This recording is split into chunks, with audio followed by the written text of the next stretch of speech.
бұл товарлы бизнес болғандықтан біздің товарымыз жайлы толық ақпарат беретін лендинг әкеліп кіргізеді. Осы жерде достар, сіздерге нақты түсіндіргім келетін және есте сақтап қалатын жағдайлардың бірі, біз былай жасауымызға болады.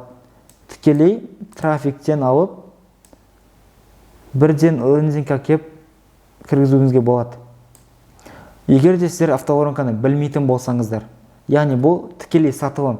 Менде ойыншық бар, және де мен саған лендингімді көрсетем, өтсе ойыншық сатып ал. Бұл кезде сіздерде әрине адамдардың түсінуі, адамдардың сіздің ойыншығыңыз туралы көзқарасы толық қалыптаспағаннан сіздің конверсияңыз төмен болады. Ал бүгінгі күні автоворонканың көмегімен сіз нені байқаусыз? Автоворонка көмегімен сіз бірнеше ақпараттарды, яғни полезный контент, пайдалы контентті көрді. Автоворонканың көмегімен адамдар вебинарға қатысты. Автоворонканың көмегімен сіз жайлы толық көзқарас қалыптастырды, және де осыдан кейін бары лендингке кірген клиенттердің сатып алу мүмкіндігі жоғарылайды.